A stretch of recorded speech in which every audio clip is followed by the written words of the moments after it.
Today, we're diving into the incredibly complex, often controversial, but absolutely essential world of international trade. Why do countries even buy and sell from each other? Who wins? Who loses? And what are the rules of the game? Let's get right into it. First up, let's do a quick thought experiment. I want you to imagine, just for a second, a world where nothing is imported. The phone you're probably holding right now, the coffee you might be drinking, the car you drive, all of it would have to be sourced and built from scratch inside your own country's borders. What would that world actually look like? Well, there's a word for that. It's called autarky. It's the idea of a completely closed economy. And while it might sound kind of self-sufficient, it's the total opposite of the hyper-connected world we all live in today. And honestly, understanding this concept of a closed-off country is the perfect starting point to see why pretty much every nation on Earth chooses to be open for business. So, if not autarky, then what? This brings us to the fundamental logic behind it all. It's not just about getting your hands on stuff you can't make at home. No, the principle is much, much deeper than that. For a long time, economists have tried to nail down the why of trade. The classic Ricardian model says it's all about who's most productive. But another really influential idea is this one, the Heckscher Ohlin model. It takes a different approach. It argues that a country's real advantage comes from what it has a ton of, its factor endowments. For some countries, that's capital, machinery, technology. For others, it's labor, a massive workforce. So let's break this down into something simple. Imagine the world has two types of countries, country A and country B. Country A, on the left, is loaded with capital. Think advanced factories, high-tech gear, all that stuff. Country B, on the right, has a huge population, giving it an incredible amount of labor. Right off the bat, you can see these two nations have totally different strengths. So what's the logical outcome here? Well, they specialize. The country rich in capital is going to crush it at making and exporting complex, tech-heavy products. And the country rich in labor? It's going to focus on things that need a lot of hands, like making textiles or clothes. They don't try to do everything. They double down on what they do best and then just trade for the rest. Okay, so that's the theory, but how does this actually play out in the real world? This is where we get right to the heart of the whole trade debate. Because this specialization, it creates enormous benefits, for sure, but it also comes with some really significant and sometimes pretty painful costs. It's this constant balancing act between the payoff and the price. One of the biggest payoffs is something called economies of scale. Think about it. When a company can sell its products to the entire world instead of just one country, it can ramp up production like crazy. And making 1,000,000 of something is way cheaper per item than making just 1,000.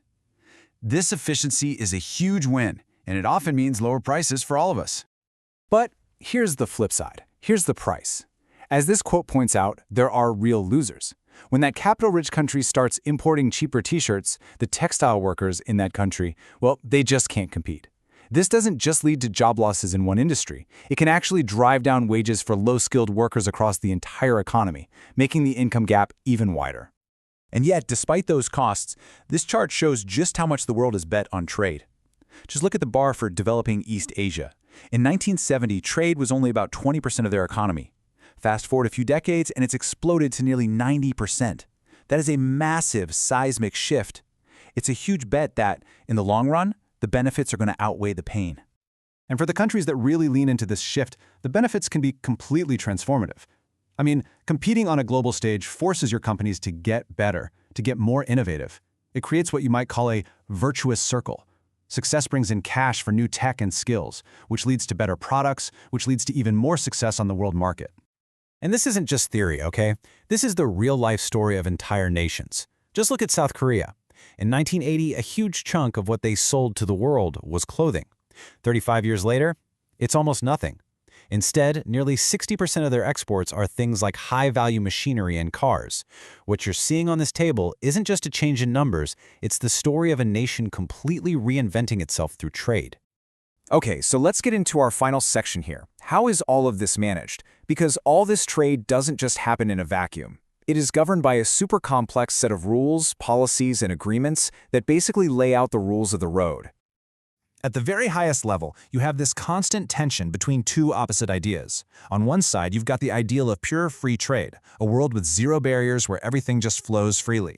And on the other side, you have trade protection, where governments step in with tools like tariffs, which are basically just taxes on imports, to protect their own industries from what they see as unfair competition.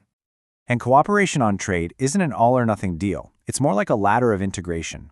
The first rung is often a free trade area. Think of the agreement between the US, Mexico, and Canada, where they get rid of most barriers among themselves. A step up is a customs union, where they also agree on a common policy for the rest of the world. And the deepest level? That's a common market, like the European Union, which lets not just goods, but people and money move freely across borders. And that brings us to our final and maybe most important question. The world is at a fascinating crossroads right now. For decades, the trend has been all about deeper integration, about building more economic bridges. But with everything going on lately, geopolitical tensions, supply chain shocks, we're hearing a lot more debate about protectionism, about building more walls. The direction nations choose next, well, that's going to define the global economy for decades to come.